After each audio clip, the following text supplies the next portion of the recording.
لو زهقتوا من المكرونة بالطريقة التقليدية العادية بتاعت كل يوم، تعالوا نعملها بطريقة جديدة ولذيذة وفي منتهى الجمال وبسيطة جدا، مكوناتها كلها متوفرة عندنا في البيت. هنجيب مكعب من الزبدة أو قطعة كده صغيرة من السمنة، وهنحط عليها معلقتين أو 3 كبار من الزيت. هنقلبهم لغاية لما تدوب وتسخن. بعد كده هنضيف عليها معلقتين كبار من الدقيق، هنحطهم بقى ونقلبهم كده باستمرار على النار الهادية لغاية لما الدقيق يتشرب الزبدة مع الزيت، ولغاية لما يبتدي يسخن. هياخد تقريبا دقيقة أو دقيقتين على النار الهادية. بعد كده هنضيف عليه كوبايتين من الماء الساخن، تكون مية سخنة بتغلي. هنضيف المية وبعدين هنستمر في التقليب على النار الهادية لغاية لما ندوب الدقيق ويبقى ممتزج خالص مع المية.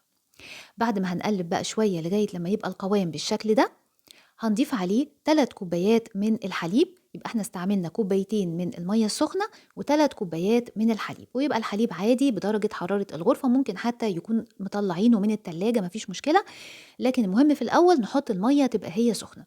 هنقلب بقى كده باستمرار، وبعدين هنضيف الملح مع البهارات. هنحط معلقة صغيرة ملح، رشة فلفل أسود، معلقة صغيرة من بصل بودرة وبابريكا، رشة توم بودرة، نص معلقة صغيرة من الكركم، قطعتين من جبنة المثلثات أو أي نوع جبنة كريمي، نستعمل كده معلقة كبيرة، ومعلقة كبيرة من صلصة الطماطم، ممكن نستبدلها بمعلقة كبيرة من الكاتشب.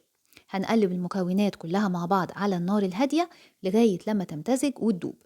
بعد كده أول ما يبتدي الخليط ده بقى كده يسخن ويدخل في الغليان، هنقلبه كده ونتأكد إن كل حاجة دابت وبقت ممتزجة كويس. هنجيب بقى كيس مكرونة، تبقى مكرونة مش مسلوقة. هنفتح الكيس وهنفضيه على طول على الخليط اللي احنا جهزناه في الأول. هنفضي بقى المكرونة كلها، وبعدين هنقلبها على النار الهادية كده تقليبة لغاية لما تمتزج كلها مع بعض.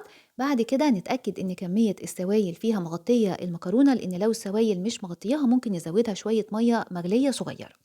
هنسيبها على النار الهادية متغطية على النار هادية لغاية لما تستوي، هتاخد تقريبا 10 دقايق. بعد كده هنضيف عليها بقى رشة كده من الجبنة الموتزاريلا أو جبنة شيدر أو أي نوع جبنة مبشورة. هنقلبها برضو ونغطيها على النار الهادية دي لمدة كمان دقيقة أو دقيقتين لغاية لما الجبنة تبتدي تسيح. وبعدين هنرش عليها بقى في الآخر رشة من الزعتر أو من أوراق البقدونس المتقطع، ونقدمها بقى وصفة في منتهى الجمال. مكوناتها بسيطة جدا، لا فيها كريمة ولا فيها مكونات غريبة، وزي ما شفتوا كلها حاجات موجودة عندنا في البيت، لكن في الآخر نتيجتها أكتر من رائعة. إن شاء الله تجربوا الطريقة دي وتعجبكم. يا ريت ما تنسوش تعملوا لايك على الفيديو، ويا ريت كمان ما تنسوش تقولوا لي رأيكم في التعليقات لأنها تهمني جدا. وأقول لكم بقى مع السلامة، وأشوفكم إن شاء الله المرة الجاية.